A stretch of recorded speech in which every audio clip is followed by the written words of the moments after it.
Good morning to our American friends. Good afternoon to our Italian friends. I am Cristina Giorcelli, Professor Emerita of American Literature at the University of Roma Tre, and an admirer of the American author whom we will discuss shortly.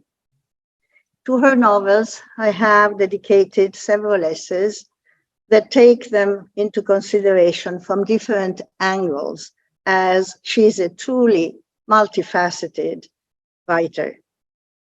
I speak from the Center for American Studies in Rome, located in this beautiful 16th century palazzo, of which you will see some of its features as we talk.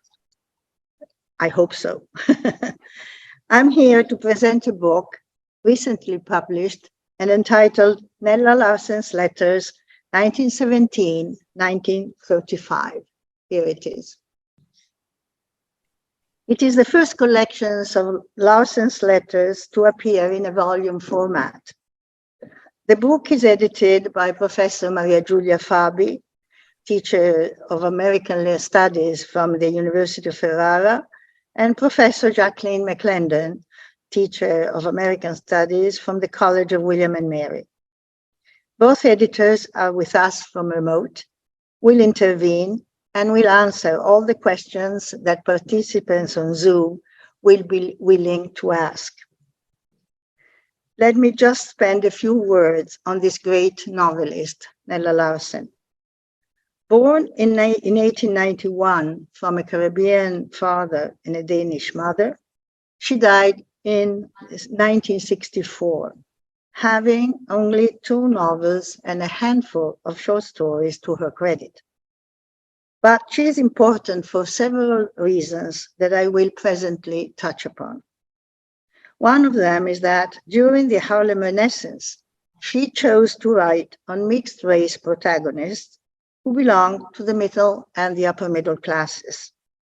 Not by chance, in one of her letters, she praises Langston Hughes for having made middle-class Black, in her words, interesting.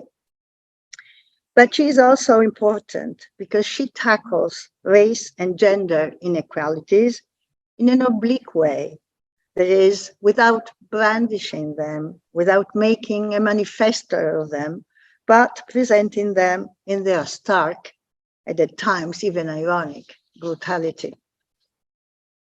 Let me describe what the book in question consists of.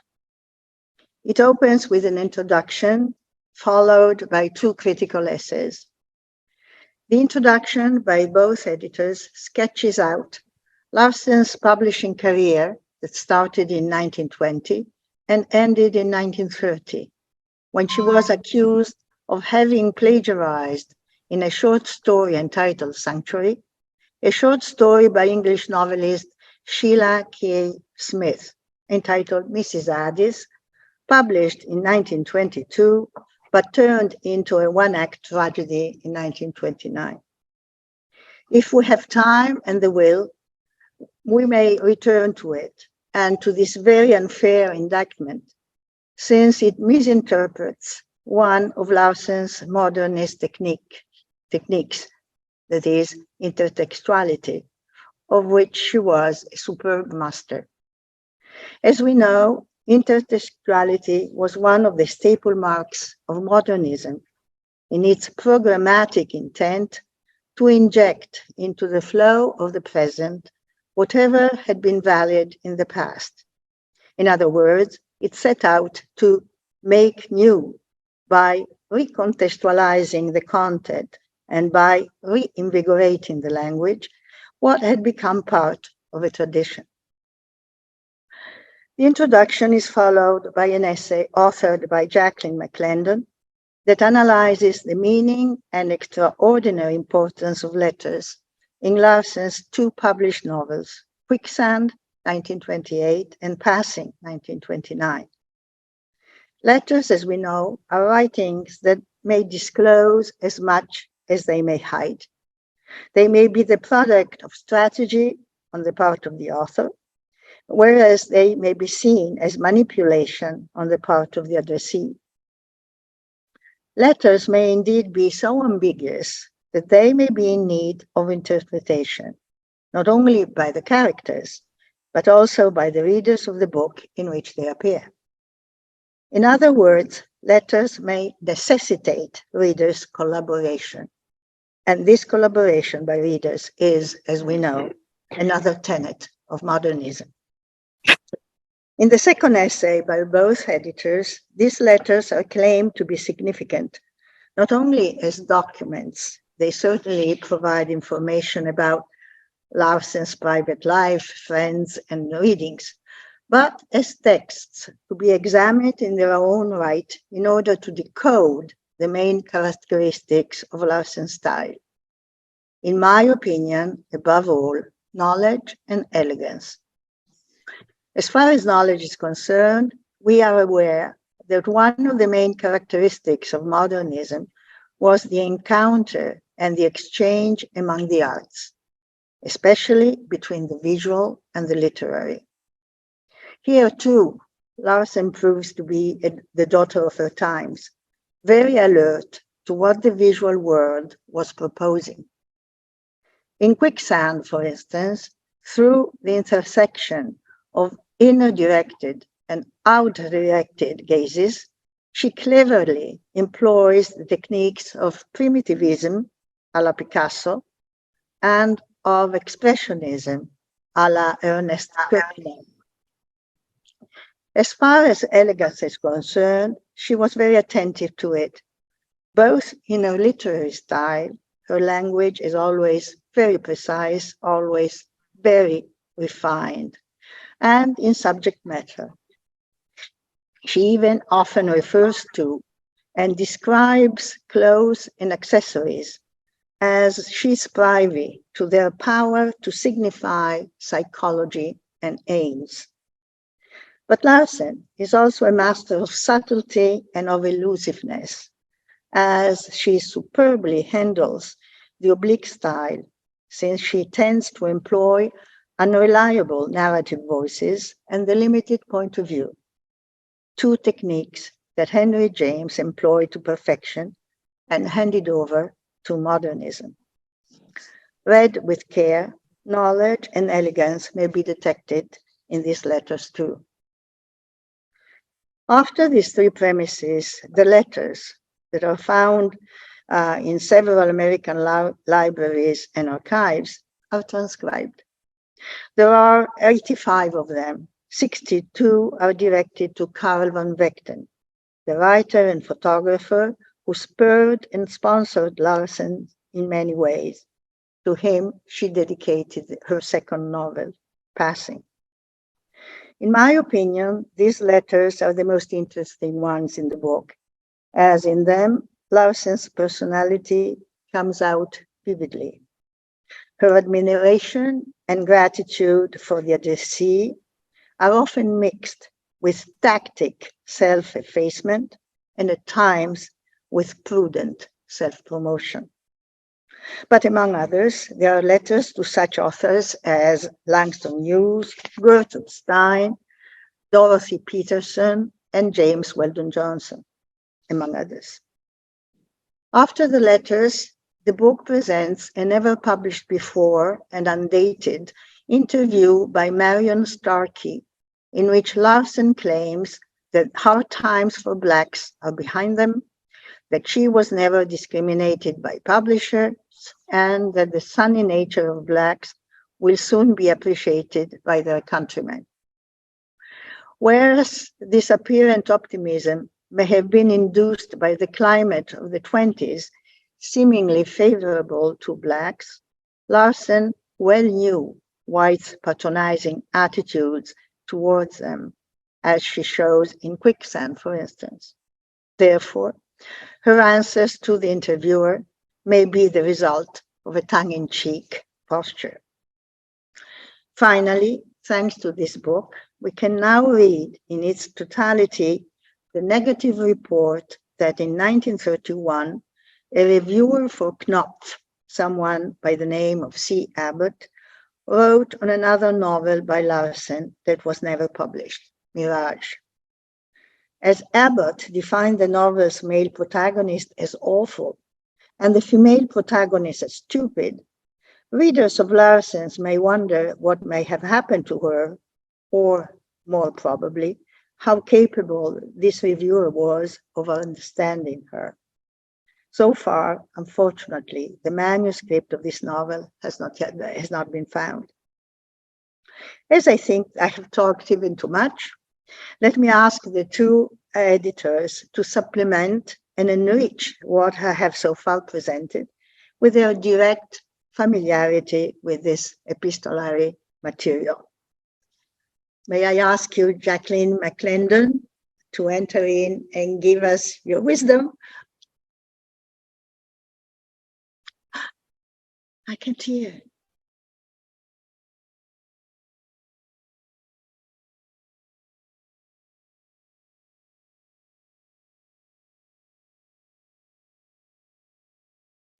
Turn on the microphone, Jackie.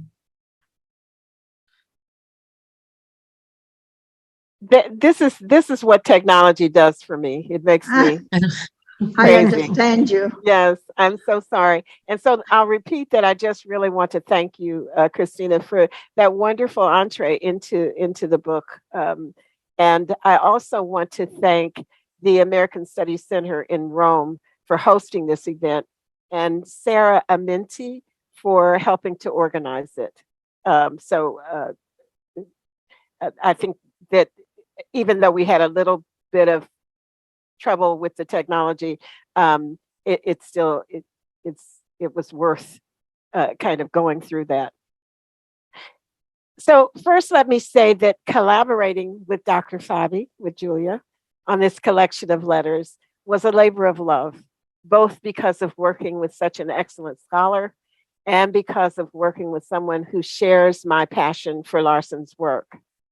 We started and stopped our project a number of times because of heavy obligations elsewhere.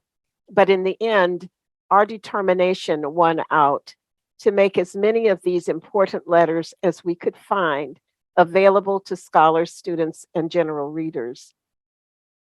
Although the letters collectively provide some insight into Larsen's personal life, they do so rather obliquely at times, focusing primarily on the arts, on her own writerly ambition, and on the activities of prominent people with whom she frequently associated.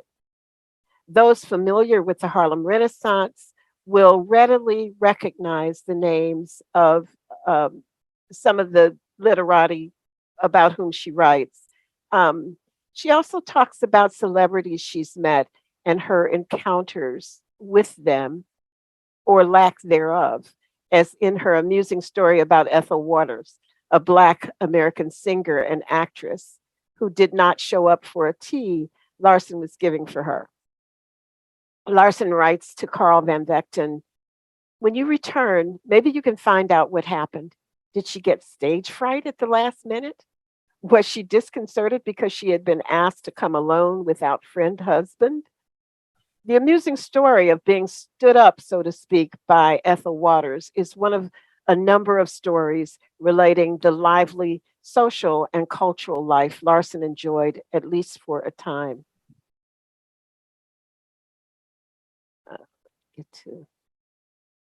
The bulk of the letters are to Carl Van Vechten, attesting to their close relationship as friends and to the fact that she depended on him as an advisor with whom she shared her fears and frustrations about her writing process and progress.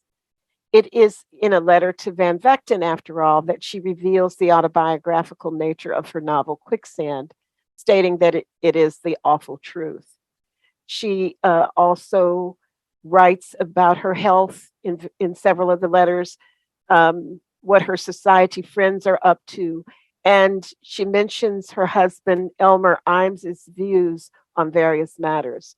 But some of the most interesting and insightful letters are critiques of her own art. Her references to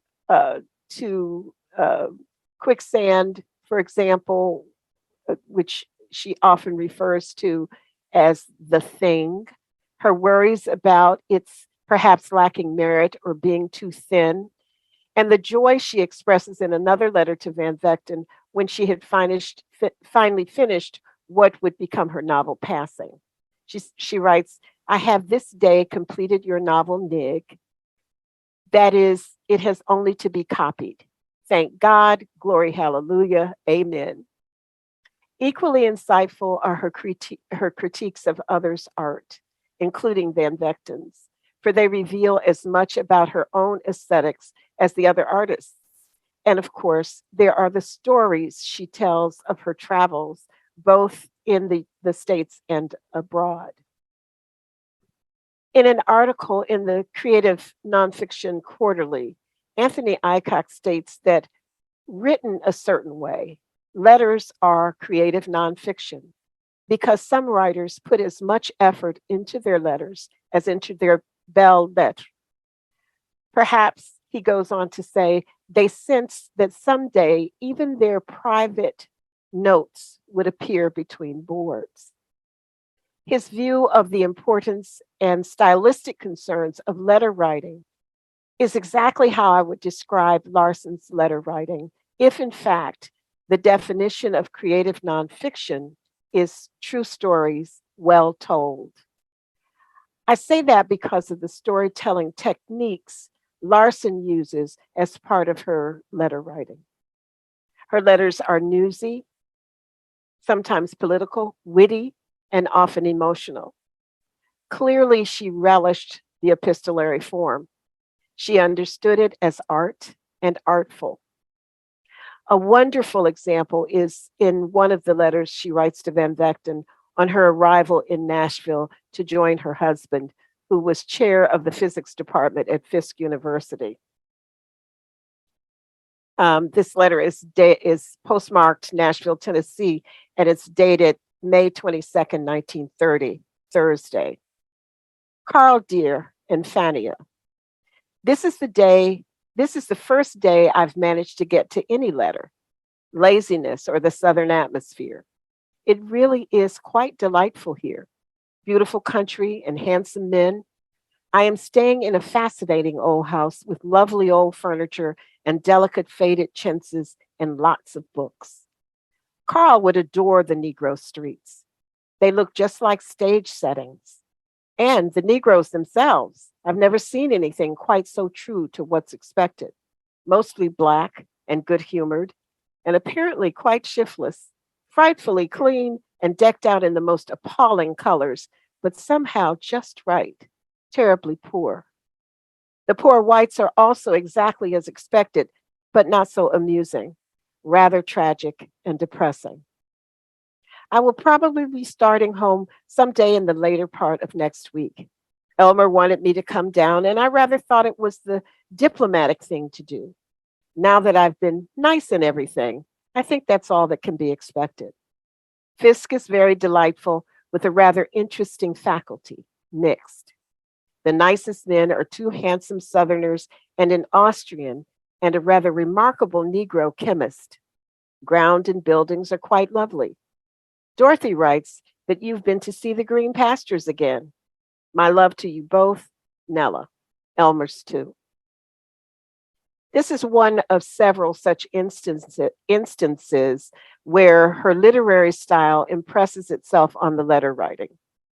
Her wit emerges in her reference to being diplomatic and nice in granting Elmer's wish, but there's an ironic foreshadowing of problems to come in future visits to Fisk and her discovery of her husband's infidelity that she describes in another letter to Van Vechten as a lot of gossip floating about. I want to read a portion of another letter that demonstrates some of these same attributes. She writes, and this is postmarked in College Station, New York. My dear Carl, I'm getting some clippings about my things off to you today. I was away from New York when Sweet Man came out, so missed the World and Times Review. I'm still trying hard to rake them up for you. I do think it is one of the most extraordinary books I have read. Fascinating, too. I have been going about doing a lot of proselytizing for it. It has not been reviewed in the Black press. We are holding our breaths, waiting to see just what will be what. If they do howl, and I expect they will, well, after all, the Negroes may be what they will consider low, but think of the white people in the book. And she goes on with some other interesting news about the NAACP and Mr. White, who are in the papers again. Some foolishness about Negro Gold Star mothers being discriminated against by the government and steamship lines on the pilgrimage to France. And she goes on to talk about that a bit. But the interesting thing about both these letters is the way in which she incorporates, again, the sort of aspects of her literary style, and the description of the quote unquote Negroes in the streets reminds me very much of passages in Quicksand. They are passages that sometimes have annoyed people who've read the letters. The fact that she uses the N word and sometimes talks about Negroes in that fashion, but she identifies with them. And it is sometimes a kind of her own sort of, maybe, I don't know, love-hate relationship or whatever it is, but I think she feels that she can do it because she is one of quote unquote them. So I just think that it's interesting for those letters are interesting for those reasons, and also interesting for talking about her novels. Many of the letters show that she was writing beyond the plagiarism accusation and beyond the divorce. In a letter to her friend Dorothy Peterson, Larsen couches news of her divorce between discussions of several writing projects, somewhat humorously citing the 8 grounds for divorce in Tennessee and ending sarcastically with, "As I see it, you pays your money and you takes your choice." And that's that. In another letter to Peterson, she mentions, almost as an afterthought, that Elmer expects to be a father along in February or March of next year. Isn't that swell?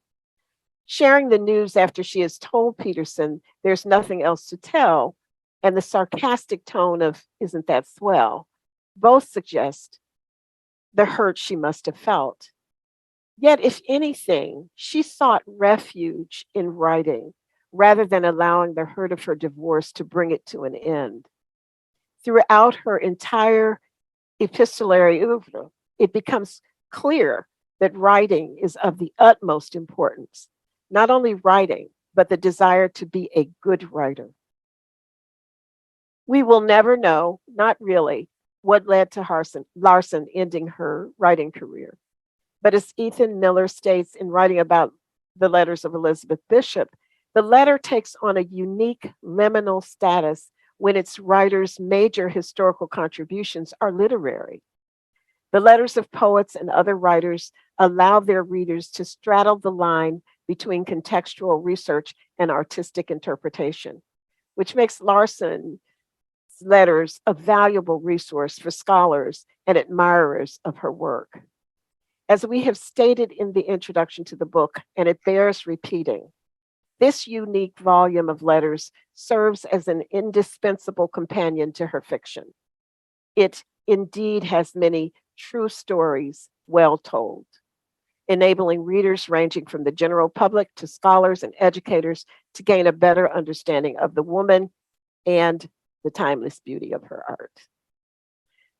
And I'll turn it over now to my colleague and friend, Giulia. Thank you so much, Jackie.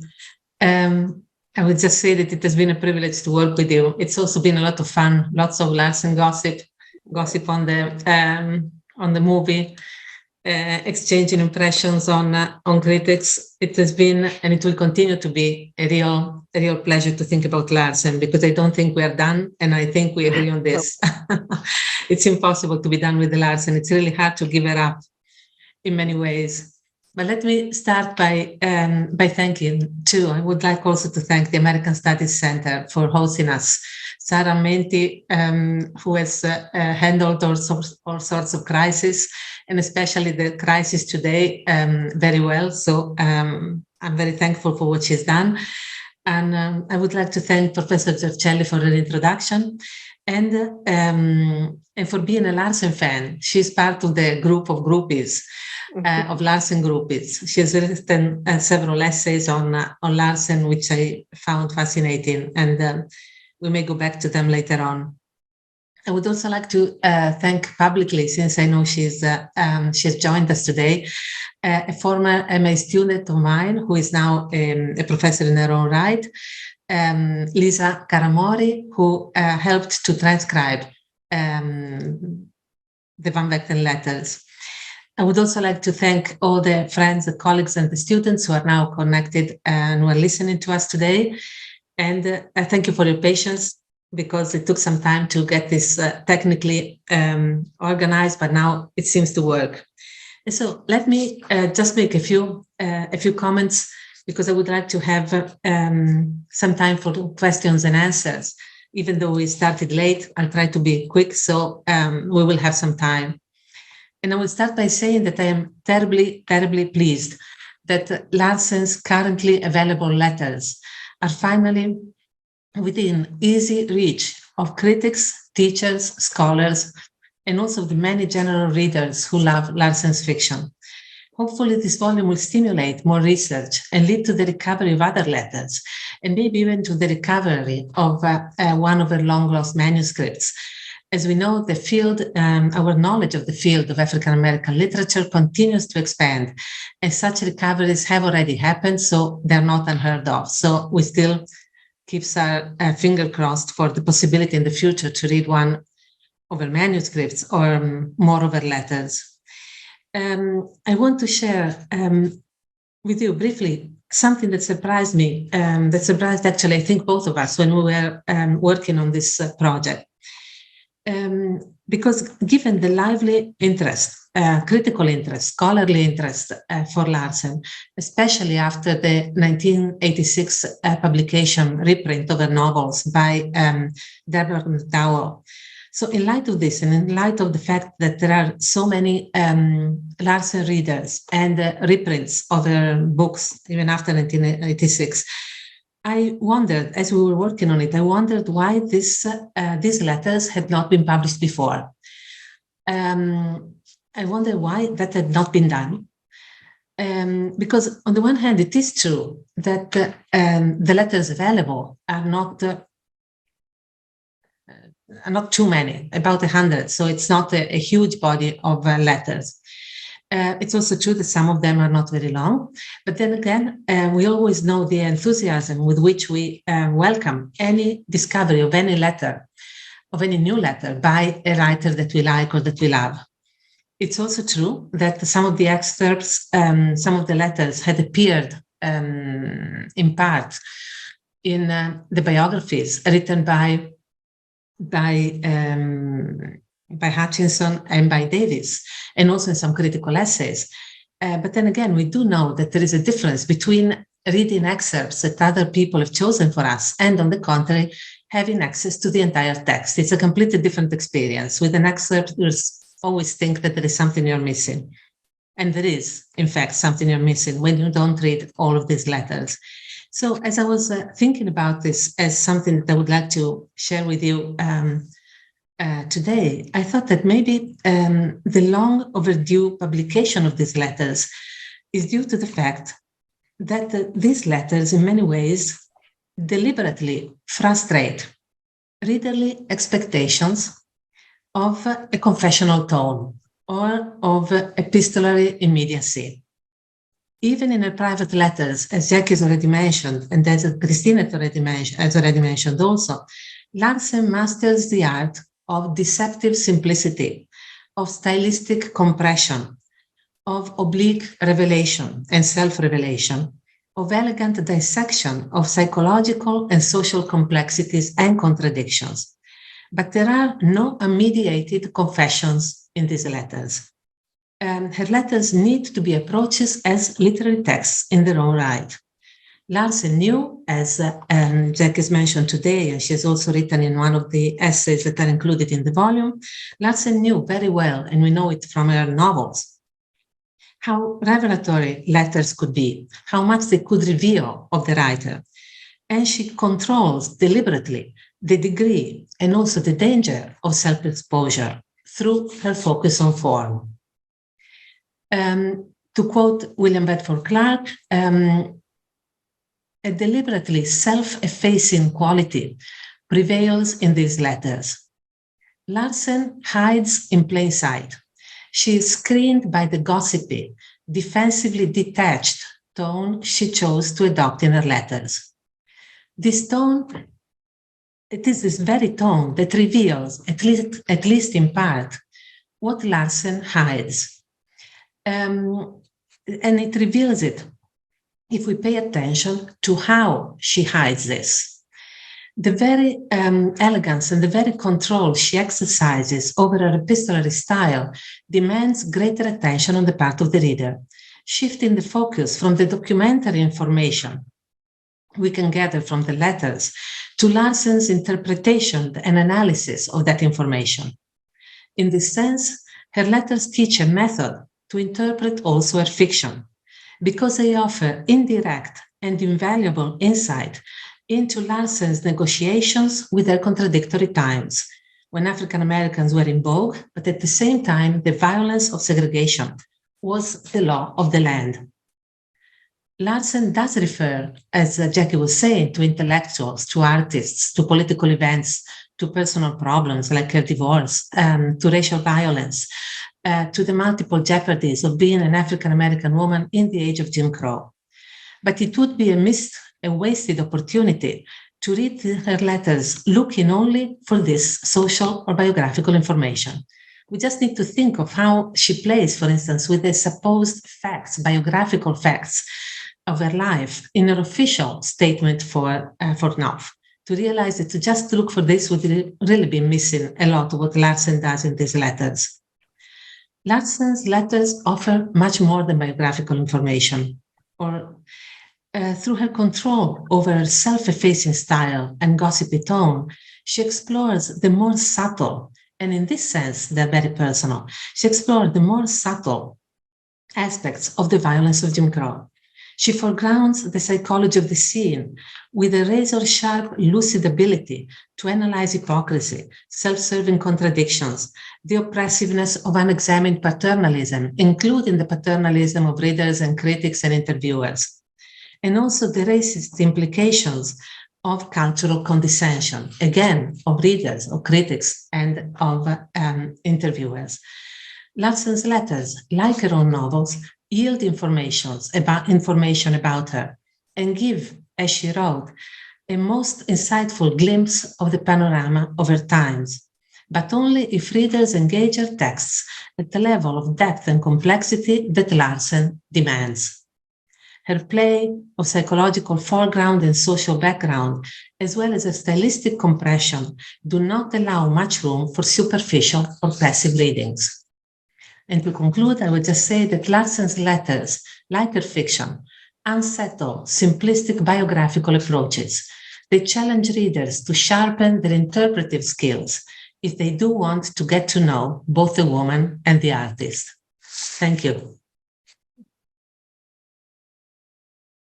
Okay, thank you to both of you. And then let's open to questions by other participants in Zoom. What can I do? Thank God I have somebody helping me. Okay.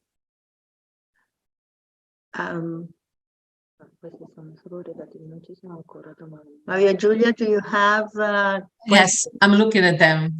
I don't, I think they're getting ready. They're thinking and getting ready.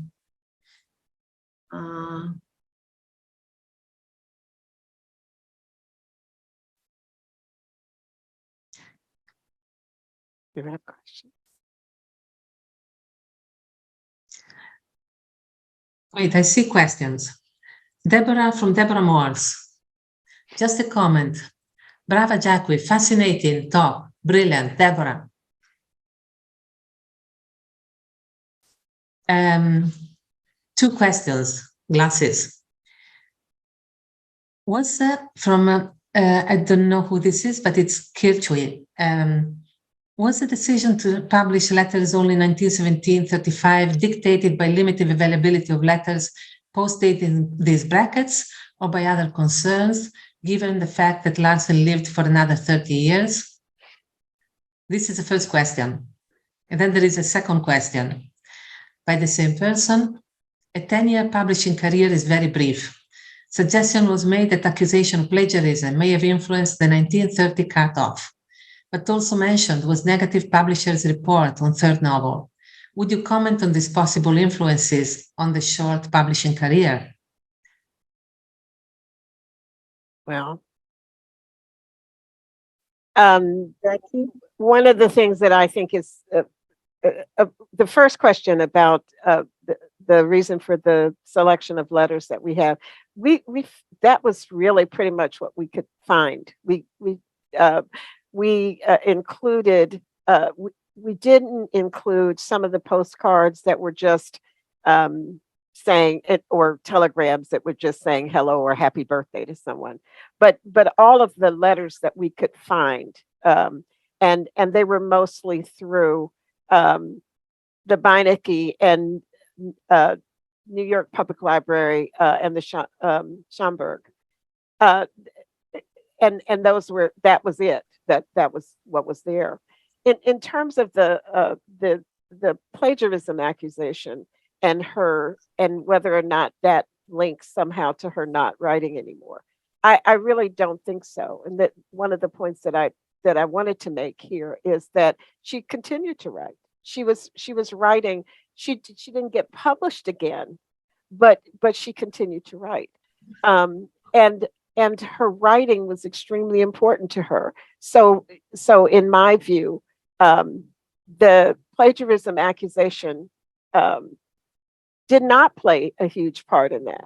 That same year that she was accused, that's when she started traveling for the Guggenheim. And so she was very much involved in trying to get something else. I would actually speculate that if anything really bothered her, it was probably that rejection from Knopf, the rejection of Mirage. I think that would have hurt her more than the plagiarism accusation. Even though I don't have anything that would support that thought, but just knowing how she felt about her writing, how much when you read the entire collection, you see that the thing that's foremost for her is whether she would be a good writer.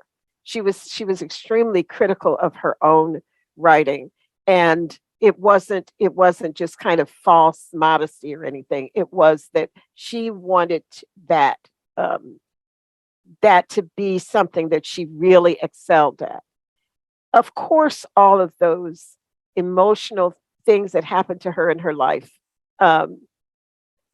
probably led to her decision, whatever made her just stop. But I'll be willing to bet if we ever found any other letters or anything where she talks about her reason for quitting, a lot of it would involve her wanting to continue to write and to be a really good writer. So I guess the short answer is no. I don't think the plagiarism charge was the biggest factor. May I add something? Sure. We learn from her letters how slowly and with great fatigue she wrote. She complains about herself very often. At one point, she even says that she lacks, quote, self-driving powers, unquote. So that it is as if she were unsure of herself, of the difficulty that she ran into, because she was so oblique and so obscure about her reasons, about her motivations. And they are so deep that they really make her write with great difficulty. And even, it is not that she went back to being a librarian. It is as if she went back to being a nurse. It is as if she wanted to leave everything written, books, as well as manuscripts, behind her. It is as if she wanted something simpler, because the rest came to her beautifully, but with great, great fatigue. What do you think, Jackie? I absolutely agree, and it makes me think of writers who write a wonderful novel and then they don't come back with anything else. Like Ralph Ellison. I mean, what happens after the Invisible Man? Even my good friend who is still writing but the last novel that David Bradley wrote, Chaney'sville Incident, that was huge. It's almost as if these things are hard acts to follow. So I do think that sometimes those kinds of problems get in the way of doing it. And when Larsen is talking about writing with the male friend of hers, who I think in some ways there's a hint in one letter that she might have expected a proposal of marriage. There were a lot of things in her life that happened during that period of time, right after the divorce from Elmer Imes, and the fact that she thought that they were expecting a child and she had not had one. She also says in one of those letters, I got divorced from Elmer. I haven't decided what to do about my name yet.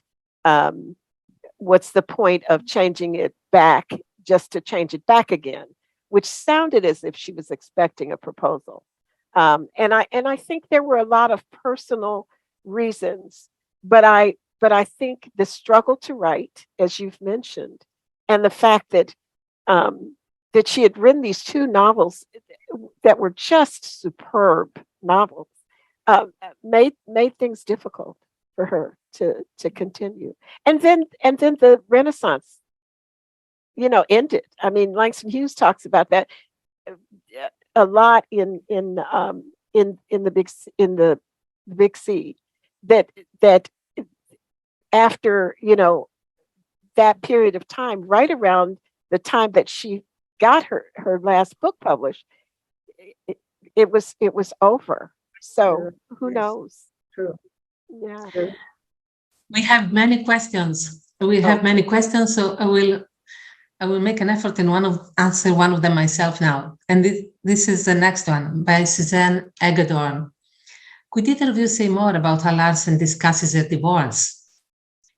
So I will just mention something that struck me in a letter to Dorothy Peterson about it, when she's talking about events from her daily life and what is happening in the South where she was visiting, and all of a sudden she mentions in between two much less momentous topics that she's also going to get a divorce. And this is so typical of her style. It's a way to distance herself from something that was clearly very painful, as Jackie was describing before too.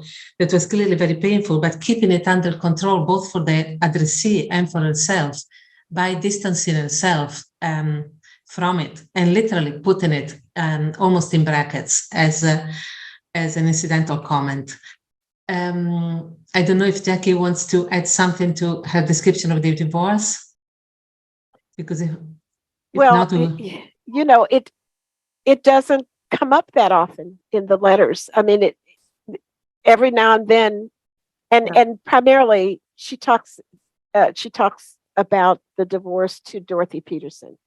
Mm-hmm. It's almost as if Peterson apparently is a chum and somebody that she would if she was going to reveal anything about herself, she would reveal it to maybe Dorothy Peterson. But she doesn't reveal a lot about herself. Mm-hmm. It's one of the reasons why it isn't just biographical stuff. It's one of the reasons why, or autobiographical, whatever, because she's very, she's very private. She's very private about her feelings, and when she talks about the divorce, it's very sort of matter of fact, as Giulia said. It's in between some other topics.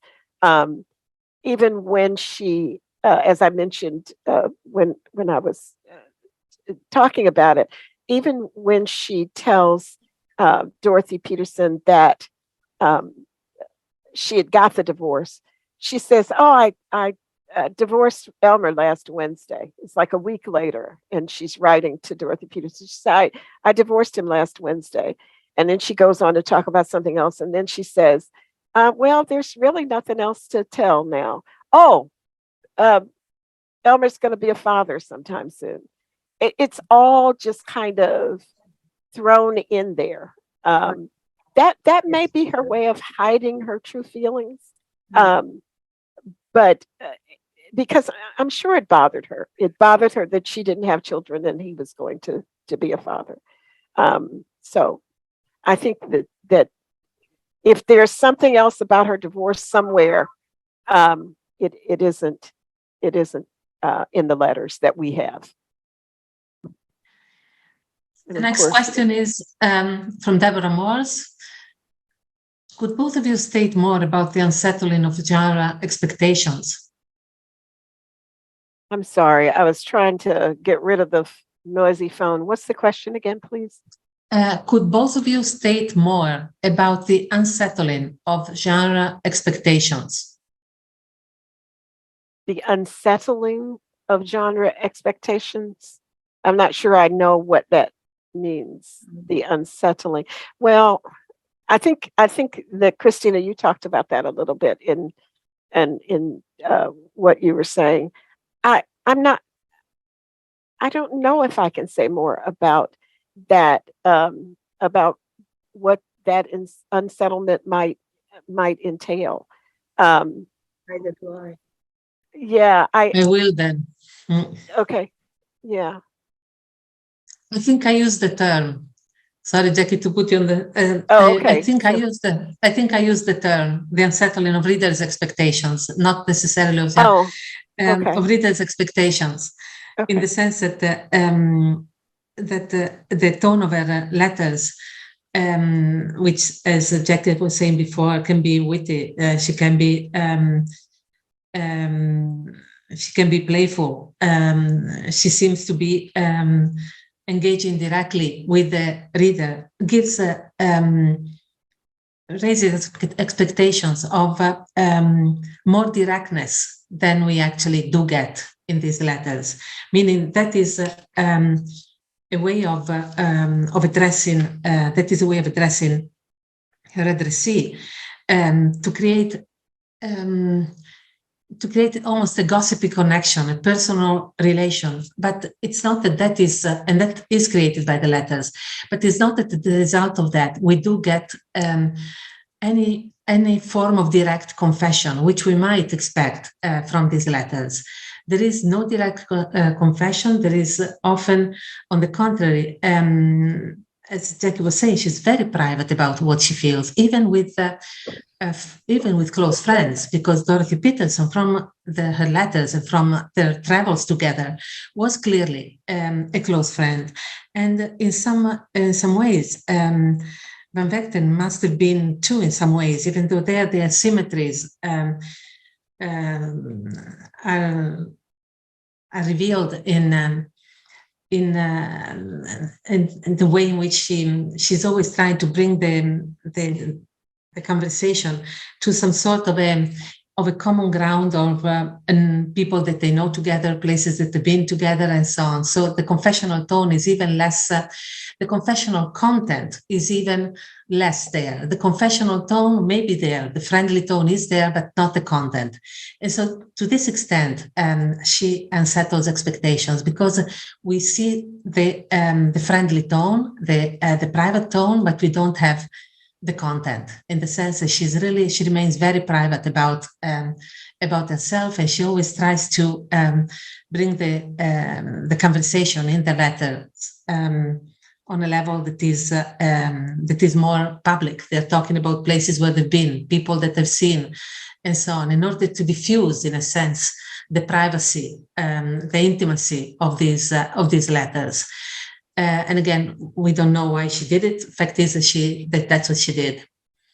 That's an interesting thought about intimacy, because I was reading about somebody else who, and I can't even remember what writer it was, who burned a lot of the letters because they didn't want to reveal things. And I remember a particular line, a couple of lines in one of her letters to Van Vechten, where she says she was afraid that Elmer had found some letters. She said, I couldn't imagine where those letters are, that they were letters between her and Van Vechten. And she was afraid that Elmer might have found those letters. And it's always kind of bothered me, because I thought, I don't know, was she having an affair with Van Vechten? What was she saying in these particular letters that she didn't want anybody to see? And I thought somehow some of those letters, probably the reason that there's so few, that she may have gotten rid of some of them. I know some probably were lost in various people's possession, but yeah, she played everything very close to the chest in those letters, and I think that it's one of the reasons that I do think they are just ripe for people to do other research and more research into how she what she was thinking, how she was feeling, those intimate moments that we don't get. I'm going to thank you for this, Jackie. I'm going to read some other questions, because I hope we'll get through all of them, because they're all very interesting. We'll have to be telegraphic, or at least try to, but I'm very glad that that Larsen is actually raising a lot of interest. So I'm very glad about these questions. So let me read you the next one. This is from Barbara Foley, and she asks, did you get the opportunity to see the other side of the communication with Van Vechten, Peterson, or other figures? And I'll pass this on to Jackie. That is very unkind. Yeah, I realize. it is. Because I just saw a few letters from Van Vechten. I haven't read all of them. That's a good question, but I haven't. No, I don't think I saw any of the letters that from these other people that she corresponded with, and it's interesting. From Elmer. Yep. Pardon? Only some letters from Elmer.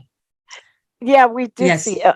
There were. We made a decision not to include Elmer's letters in there.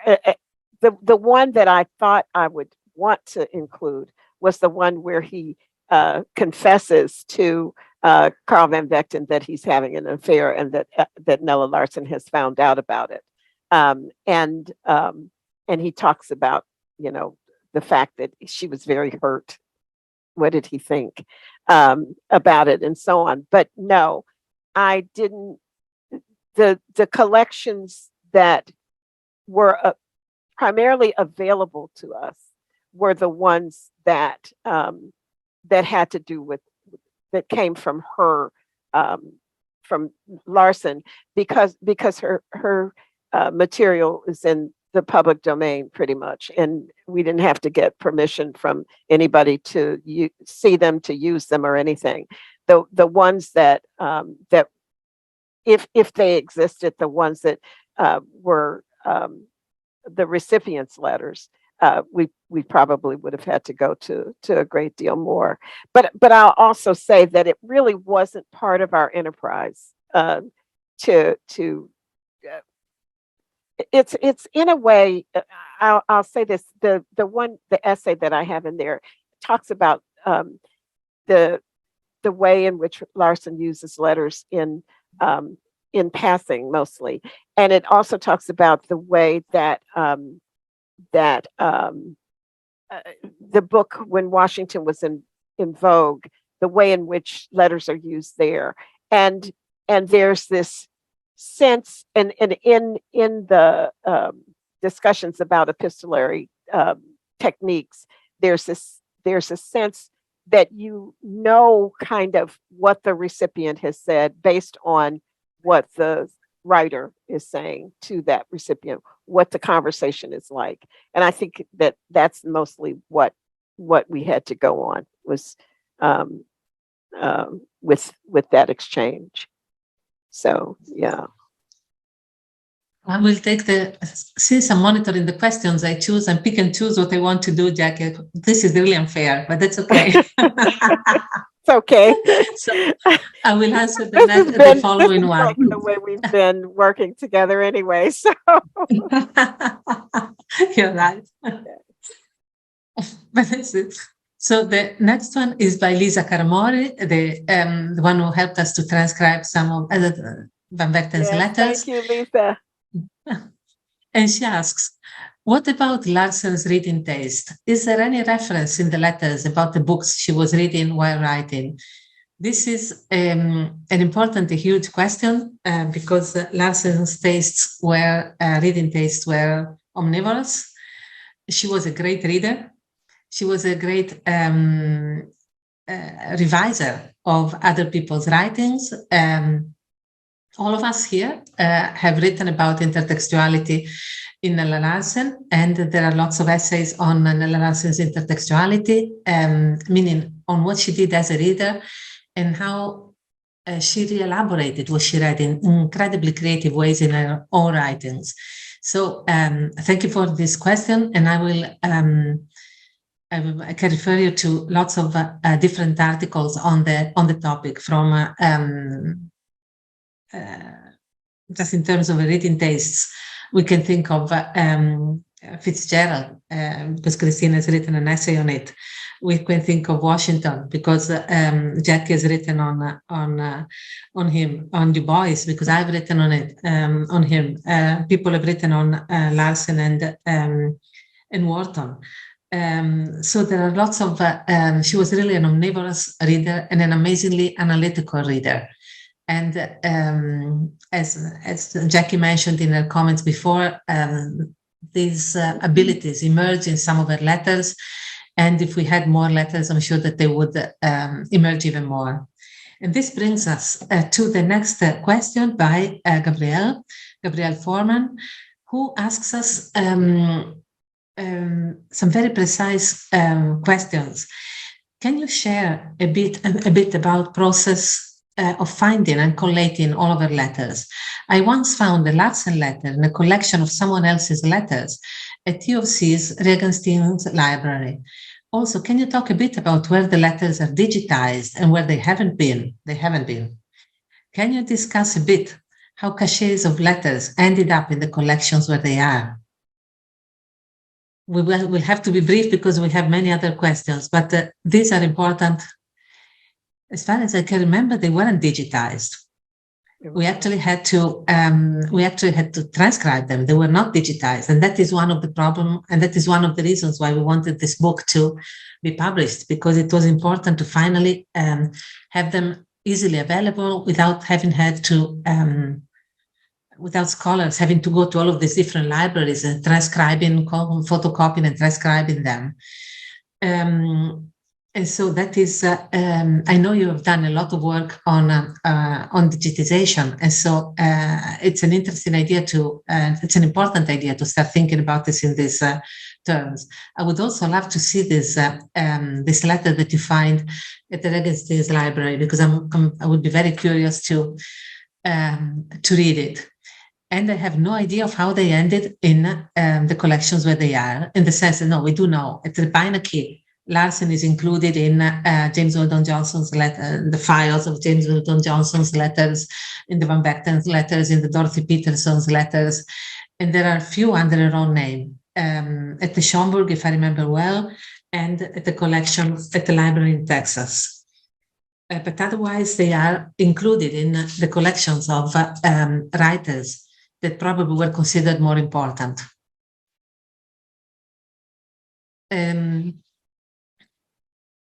Anything else to add to this? I'm sure I haven't been exhaustive, but this is just I think you've covered pretty much what we went through in getting the letters, and no, they weren't digitized.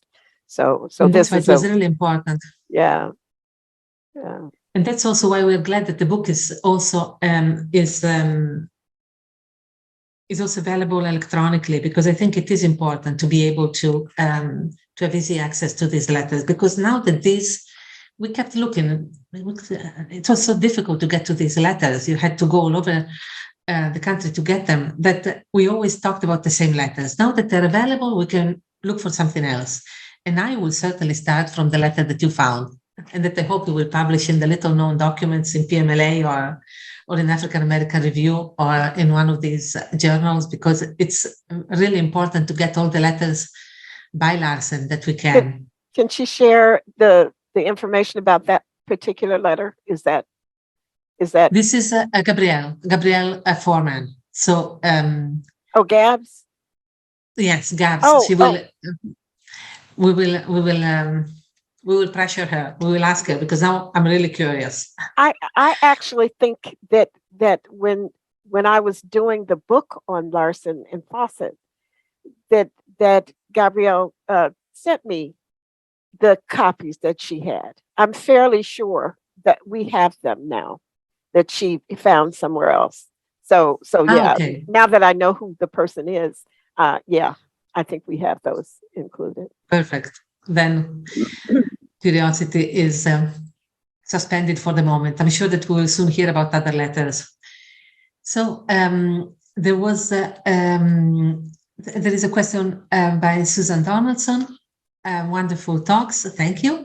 Which specific letters by Larsen sparked your interest in the biographical and critical possibilities offered by the correspondence?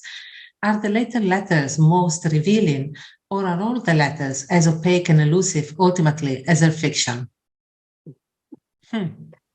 That's interesting. I can start with way back in the Stone Age, when I was getting my PhD, and I went to the Beinecke, and I actually sat in their room where you weren't allowed to have anything but a pencil, and I read through all of the letters that were there. I think that just the mere having him available to reading these letters was just a wonderful experience. And so I think the experience of having those letters be accessible to me during the time that I was writing my dissertation is really what started my interest in the letters themselves. And then as I went on to do more research, when I wrote the book, when I we started to have conversations, Giulia and I, about things that we could do. And I also edited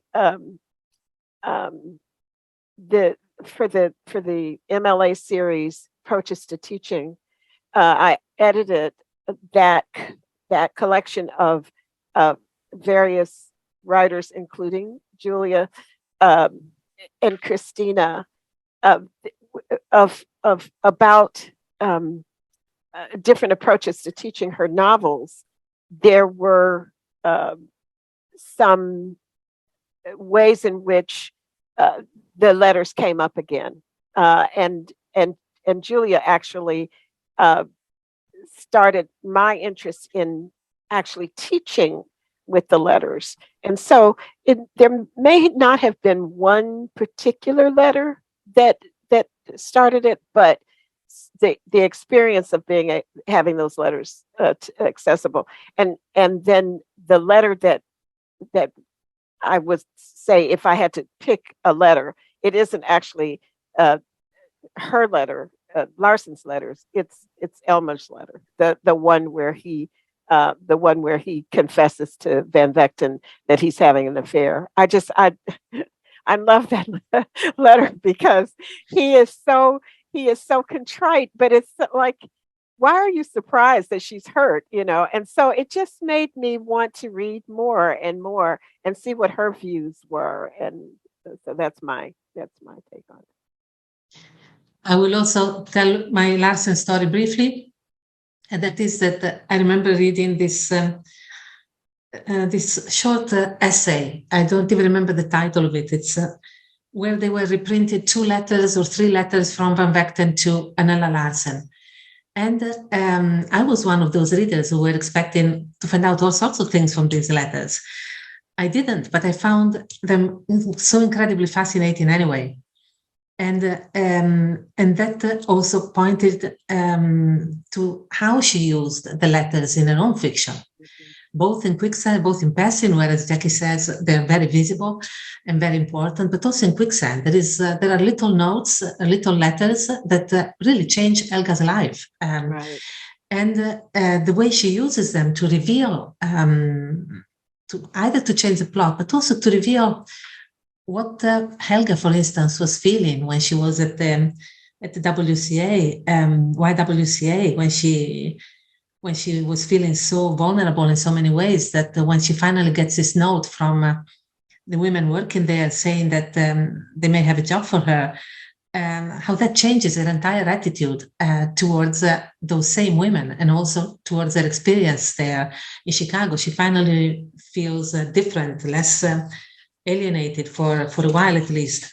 And so that is what started it. One understood that Larsen was doing something with letters that wasn't obvious. And in much the same way as you describe it, she was elusive and oblique and opaque, as Susan Donaldson writes. But exactly for that reason, she pushes you to think. And some people push you to think, and then you find out that it wasn't a good idea to think about it anyway.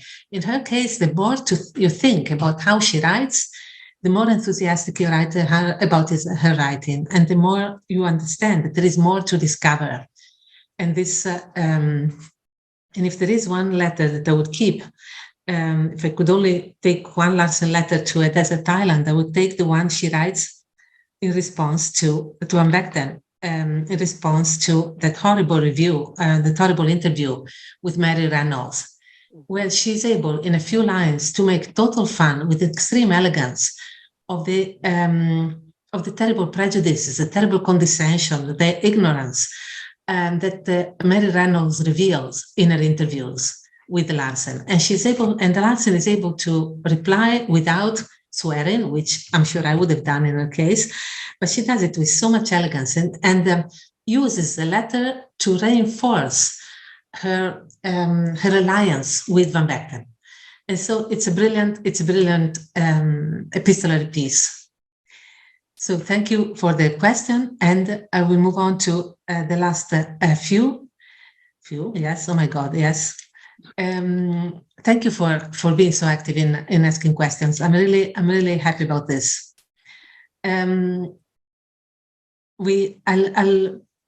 I'll proceed with the questions of the ones who haven't asked the question yet, and then if we have time, we'll go back to the ones who are asking the second or the third one. So now we have a question by Deborah McDowell. Thank you for being here, Deborah. Thanks very much for this volume. I was disconnected for a time, so you may consider this question, but we haven't yet, in fact. Has editing the letters altered in any way your interpretation of her fiction? That's a good question. No, I don't think so. I think when you look back on something that you've written a while back, you always find some things that you might think of in a different way. And I think that's a good thing. I don't think there's anything wrong with that. But I also think that the ways in which I interpreted her fiction, I tried to kind of see how things would be during the period of time she was writing, and that hasn't changed. So the letters send me to those novels, but if anything, it might reinforce some of the things that I thought of when I wrote about her on a number of occasions. I mean, I did the book, but I also did some articles, and I've probably written on passing more than anything, but I think that the letters really pretty much kind of reinforce some of those things that I wrote about earlier. Yes. And in my case, the letters, reading the letters so carefully has increased my admiration for Larsen's style and my awareness of how she writes. I was always because the letters do raise the same issue of reliability that her fiction does.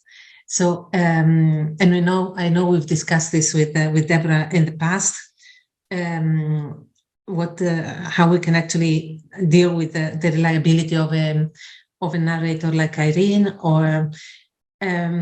but the point is that whether we agree that she's reliable or we don't agree that she is reliable, the important thing is that is what Larsen does with this doubt that we may have, and how she places us within the mind of a character in a way that enables Larsen to even give voice, to make the reader aware of things that the narrator, that Irene, for instance, doesn't want to think about, that she doesn't even want to confess to herself. And so there is the letters in many ways confirm the complexity of Larsen's writing style in a way that reinforces any credit we may give her for having deliberately done what she does in her fiction, which is what we. Sorry, I'm not being very clear here. The letters and the novel speak to each other. They speak to each other in ways that shed light on both literary forms, and so they actually, as I was saying, reinforce each other. And as I said, I admire her even more after reading her letters, which sounds almost impossible because I already over-admired her before. But now I'm even more enthusiastic than after reading her letters so closely. I'm not sure that this is a very eloquent answer, and so I will move quickly to the next question. Are there any aspects of Larsen's literary production that have not been studied yet, and on which it would be useful to do research, according to you? I think there are always aspects. I think about people who I put myself sort of in this category. And I think about people who've written about Shakespeare forever and ever and ever, ad infinitum. And I just think that there's always something that you'll find, that this notion of, it's the letters being creative nonfiction is something that while I've thought about it, I hadn't thought about it in those terms. Is something that I think is worth pursuing. I think it's worth pursuing her use of letters again in her fiction. I think that there are lots of things worth pursuing. And and just to go back for a minute to the question that Deborah asked McDowell, one of the things that really started helped increase my interest is hearing Deborah give a talk about Larsen at a MLA meeting.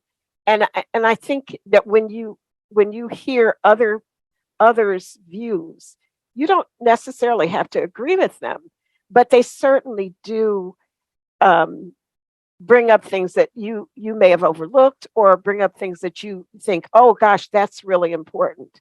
And the last thing I'll say about this is that there were a number of things that Larsen brought up in her letters that I think are so interesting and that I know nothing about and would love to pursue at some point when I have some time to do it. And so yes, there are many things to pursue, I think, still.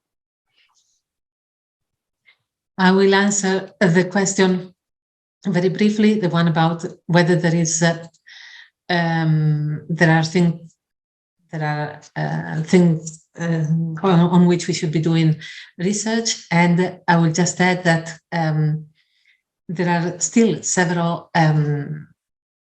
aspects of Larsen's intertextuality that need to be addressed. She mentions the reading in her library application. She mentions what she was reading in her letters. And so there are the degree to which Larsen's texts are enriched by these intertextual references remains very, very important and needs to be explored. I also know that there are scholars at the moment who are doing research on Larsen's library experience and what she was doing as a librarian. And those are also the kinds of reconstructions of a writer's activities that are very, very important also in terms of giving us a sense of what she was doing as a librarian, what she was reading as a librarian, and what kind of network she had. So there are all sorts of elements to be explored yet in her writing. So I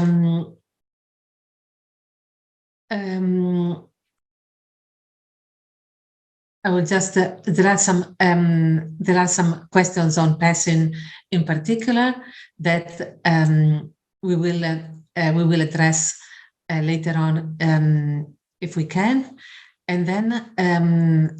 There is a comment by Deborah McDowell. I know that Dorothy West destroyed some of her letters, so it's certainly conceivable that Larsen could also have done so, especially given the fact that she played her cards close to her vest.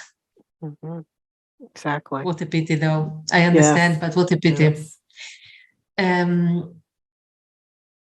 Here we have one more question on passing, where there is a question on the Netflix movie. On the Netflix movie. You want, so Jackie wants to take it. Thank you for the question. Do you want to mention briefly? I still have curiosity about Larsen's work, Passing. I don't know if you've seen the movie Passing, directed by Rebecca Hall, but if so, I was wondering, what do you think? What parts of it did not grasp the essence of the book?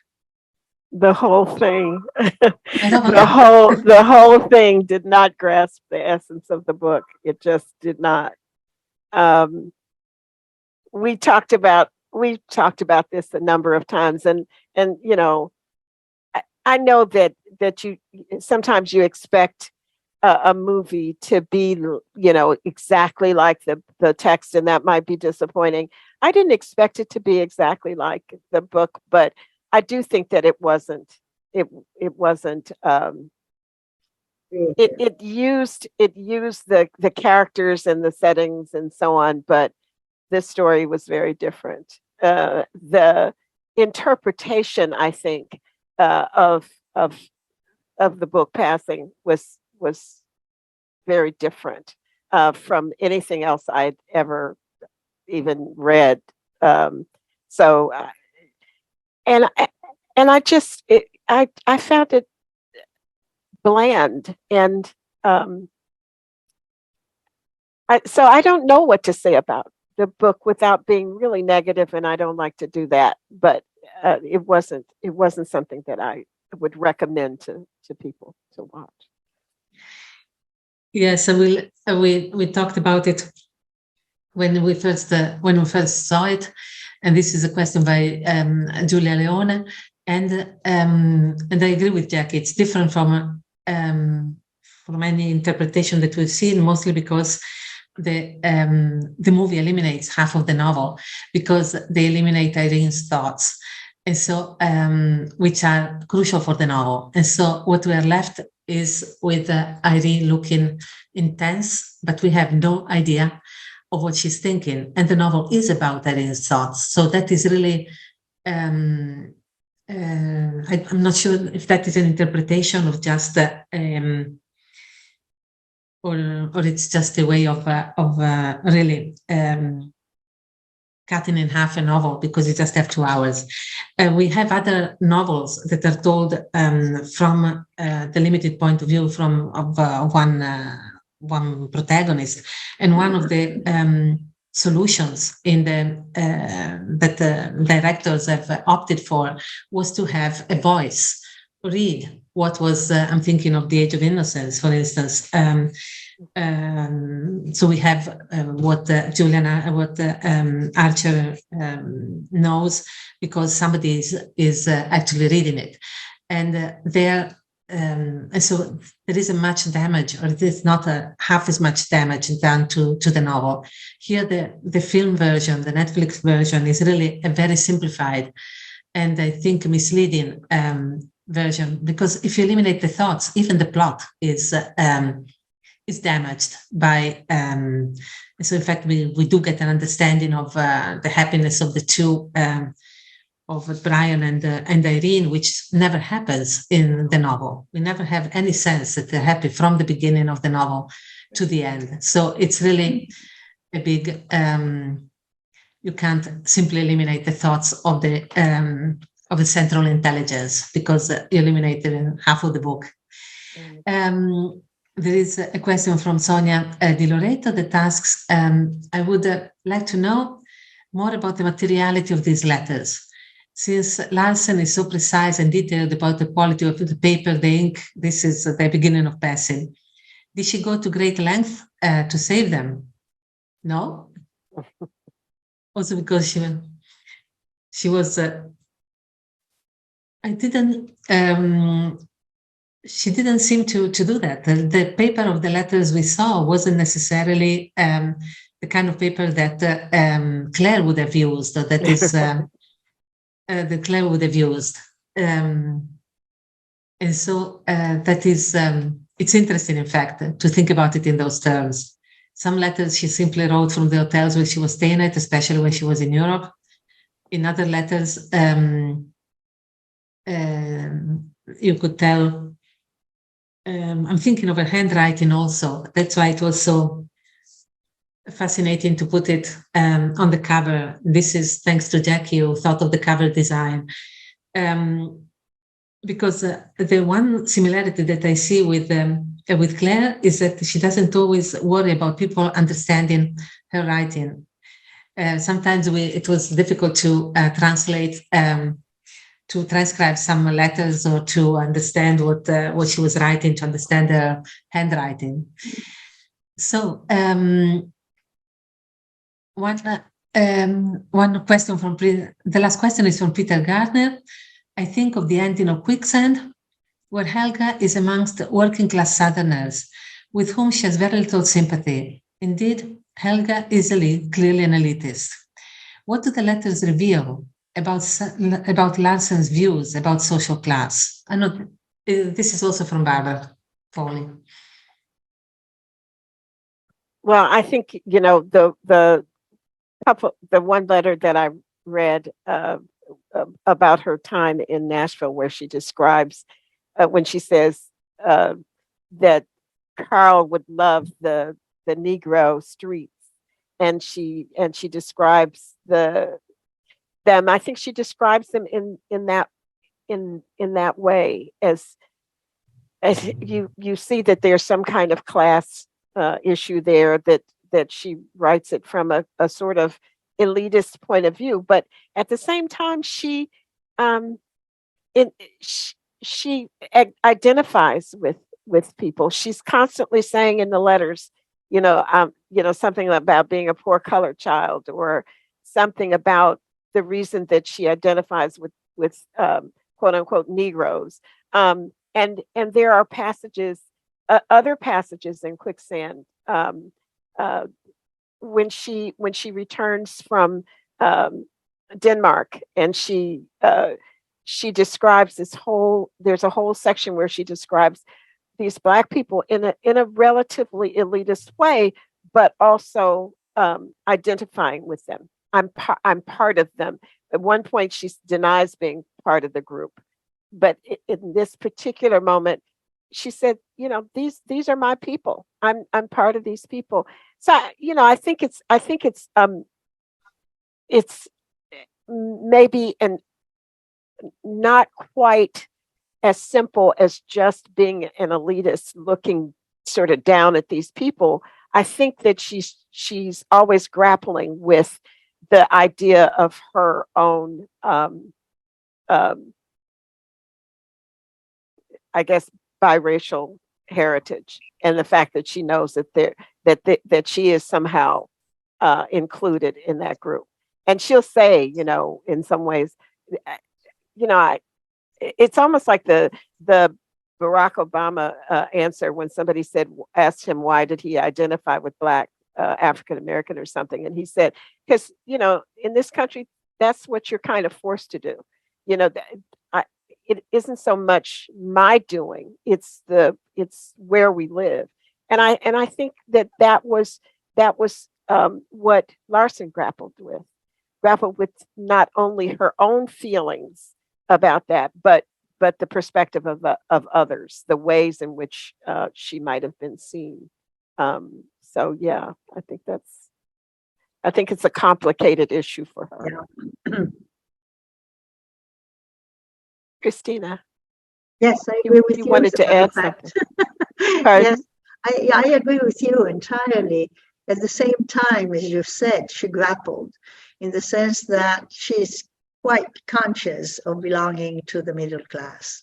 Mm-hmm. And she's very much middle class. But there are scenes in which she identifies and even merges with ordinary people who do not belong to the middle class. And yet, mostly, she is aware of being middle class and looking at the rest of the community from another point of view. It's not necessarily higher or anything, but different. Because she knows she is extremely sophisticated, and she shows her sophistication in the way she writes. And this is one of the reasons why it is so painful for her to write, is that she is looking and searching for subtleties, and she succeeds in that. But it's also extremely painful for her, as we said before, because she's not just somebody who sits and writes. She says how many times she goes over and changes and destroys whatever she's done before, because she's looking for something which proves that she is a mind, and a subtle mind at that. Subtle the mind, and subtle is the technique. So the result is subtle. Right. So, are there any more questions, Maria Giulia? Or I will add, there is one more, and then we will. I just wanted to add to what you were saying, that that in the case of the ending of Quicksand, we have that Larsen is handling both class differences and also regional differences. Helga really feels gets the impression of really feeling superior also as a northerner in the South. She's making comments on what people are wearing, what people kind of taste that they have, and I think that Larsen was also questioning these internal differences within the African American community that was very often just seen as monolithic, and this novel makes it clear that it wasn't monolithic. Absolutely. So there was There were two last comments, and then we will say goodbye to everyone, and we will thank everyone for this, for these questions and for participating so actively. The first one was by Suzanne Hagedorn. I remember Jackie once mentioning that Larsen jumped out of a second-story window as she was separating her husband. Does she ever mention or discuss that incident in her letters? I don't remember seeing anything in the letters. I'm not I even don't sure either. where I read that, but I did read that she did something like that when she visited him at Fisk once, and this was after she found out that he was having the affair with, having an affair. It's not in the letters. I But agree. it's not in the letters. No. One more comment from Susan Donaldson. Professor Giorcelli's perceptive remarks about the end of Larsen's writing career suggest a rejection of literary culture in general. Do the letters seem to reveal a deep ambivalence about that culture? I'm afraid, Cristina, this is yours. Yeah. I'm not so sure I understand what she means, in the sense that the letters reveal that she, as we said before, she's a reader. She mentions reading or knowing directly. She doesn't say have read, but it's supposedly she has. She had Proust, Huysman, Conrad, for instance. At one point, she even mentions Goldoni, who appears as the young Italian writer whom she seems to have read. And she thanks Carl van Vechten for having given her this Goldoni book. And so she certainly is someone who appreciates culture and reads amply from different languages, even translated into English, of course, but authors of different backgrounds. So this is, she's all but somebody who doesn't appreciate reading and culture and so on and so forth. What was the question, in fact? We just don't know what she did after. We just don't know if what she did after. We just have these letters until 1935. So we don't know to what extent she continued reading later on, or whether this the fact that she didn't write meant that she rejected literary culture in general. For some reason, I can't imagine Larsen not reading. I really can't imagine it not reading. I can imagine her. I have a hard time imagining her not as a writer, but even greater difficulty in imagining her as a non-reader, because it is clear that they were friends for her, that books were friends for her, and so that is it's enriched their life. It's astonishing, though, that she didn't go back to being a librarian. This is what sort of surprised me from the very beginning. You would think that in the 30s, after what we know about her, let's say after 1935, she would go back to being a librarian. No, she goes back to being a nurse, as if she needed something more direct and corporeal, rather than something abstract as a book. Weren't you surprised at that? I don't know whether there were pecuniary reasons why she went into nursing, because perhaps it paid better. I don't know about that. But otherwise, for somebody who had gone through so much, who succeeded so well in the two novels and in some of the short stories that she published, why would she go back to nursing? Something so totally different. She certainly must have brought her intelligence and sensitivity to nursing, and this is an advantage for the people whom she took care of. But the fact that as a profession, she wouldn't be close to books, the books that she seemed to like, and she had that, she could read it firsthand. So I am surprised. I don't know what went through her mind. And until we discover new letters, we will not know, perhaps.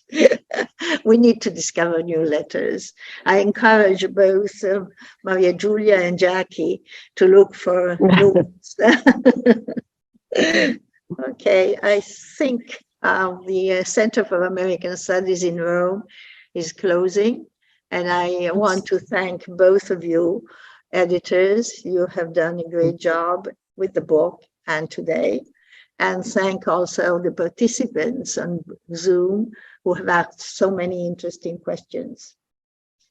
Good evening. Thank you. And have a good end of the day.